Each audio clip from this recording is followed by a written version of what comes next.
Import business করতে যায় অনেক বড় লস।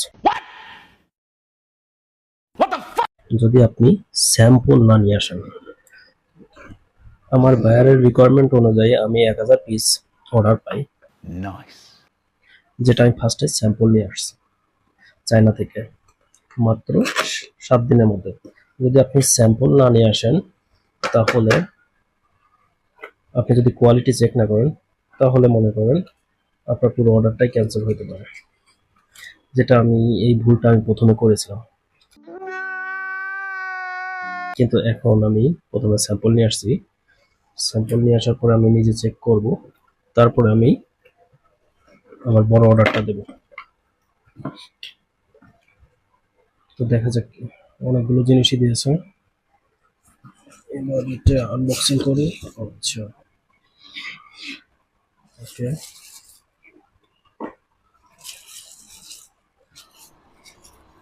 প্রথমে আমি চায়নার সাপ্লাইয়ের সাথে কথা বলি, তাদের সাথে ডিসকাস করি প্রোডাক্টটা কেমন হবে সে সম্পর্কে, তারপর আমি এটি অর্ডার দিই।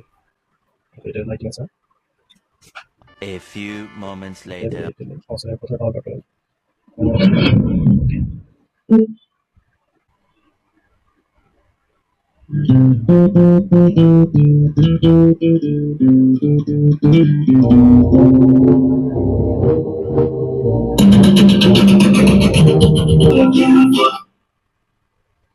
তো আপনারা যারা ইম্পোর্ট বিজনেস করেন, অবশ্যই ফার্স্টে স্যাম্পল নিয়ে আসবেন। স্যাম্পল চেক না করলে আপনার অনেক সময় অর্ডার ক্যান্সেল হতে পারে, যে ভুলটা আমি আগে করেছিলাম।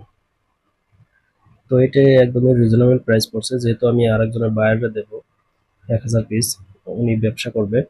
সো আমি এখন এটার প্রাইসটা রিভিল করতেছি না।